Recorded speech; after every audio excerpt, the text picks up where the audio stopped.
Hello, this recent nerve agent attack type thing in England has made me sort of think, how well prepared are we as a country for chemical terrorism, or terrorism with biological or chemical weapons for that matter?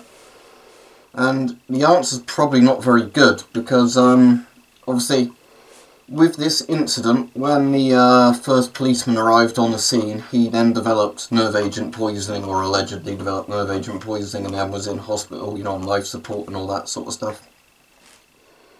And supposedly something like 20 other sort of responders to the scene also developed sort of chemical agent poisoning of various degrees, some, not very serious at all. But if you can aver out, let's just say 21 is the number of people in your actual sort of response teams that get affected by the chemicals or whatever else, surely that implies that we are not actually very safe in terms of, or we've not got very good response to sort of, I'd say, chemical terrorism or biological terrorism, or just reaction to these events if they occurred anyway. Because there was that incident in 2017 at Beachy Head, where there was all that, what was probably chlorine gas that floated in from the sea, and nobody actually knows still where it comes from, which is a bit worrying.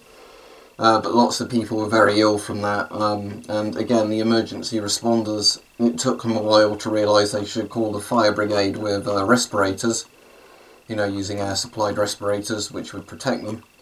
So you can actually see pictures of lots of NHS staff like dust masks on their faces, and again, dust masks aren't going to do anything to protect you from chlorine gas or something like that.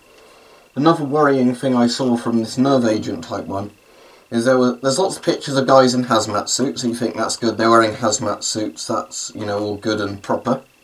And there's lots of pictures of police wearing FM12 masks like these with sort of DuPont Taichem, sort of the grey Taichem chemical suits. But then there's lots of pictures of people stood like a yard behind them with no protective equipment on either. Now, if it was somewhere where they were suiting up to go in, that's fine. But there's lots of pictures where they've got like a little cordon fence, and then there's people stood around, like reporters and whatever else with no protective gear on. And then you've got the guys just over it with all the gear on. So it makes me think they're not doing this cordon type thing very well, are they? And also regarding that, I saw pictures of people wearing respirators, but their masks, they had filters on which weren't chemical filters. There were some with particulate filters on. A particulate filter isn't going to do anything to protect you from a nerve agent. Does the person not issuing out these respirators for, like the police and whatever else, not understand what they actually need for the job? It just kind of astounds me with all that.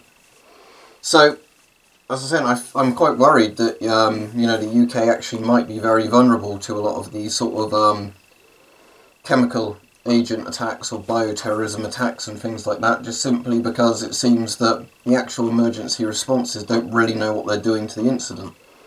I did see they eventually had to call in, I think it was like 180 to 200 RAF and Army chemical, like, weapon CBRN sort of teams in, because obviously they knew a lot more about what they're dealing with, because they're trained to be dealing with it than civilian agencies are. But obviously, if there was some sort of chemical terrorist attack somewhere in the UK, I don't think the first people you'd be able to get on the scene would be Army CBRN units. You'll probably have local police, fire and ambulance, whatever, reporting, who aren't going to be adequately protected.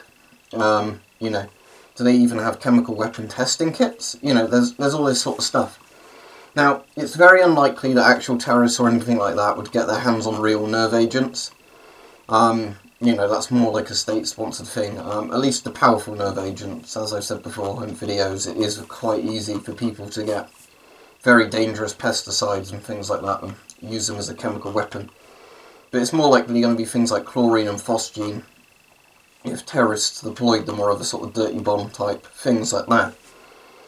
So they're not as threatening, but it does make me sort of worry that there's not any sort of procedure in place for dealing with anything like this. So, that is quite sort of worrying, I think, in that regard. So I don't really have much to suggest in this thing, other than they actually make sure that everybody in emergency services is capable of getting a respirator in their car or something, and a filter, and at least being trained how to use it.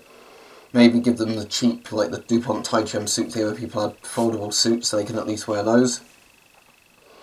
Another thing I noticed is some of the people at the crime scene wearing like the forensics latex gloves. Now those sort of gloves don't stop a lot of chemical weapons because they can eat through the gloves. So I don't know if they had another glove on underneath, maybe they did and that was just on, you know, so they didn't put any marks on the crime scene. Fair enough if that was the case, but obviously I really hope that they're not sending people in with full CBRN suits and only giving them thin latex gloves for their hands. That's just stupid.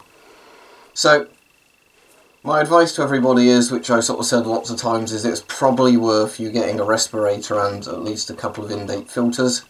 You don't need to go overboard with it. You know, you just need to get something that would work, that you know how to put on and take off, and then keep it somewhere where you know where it is and you can get to it quickly in the event something did happen. As I've done in other videos, that you can conceal carry a respirator around with you if you get the right sort of bags or things for it.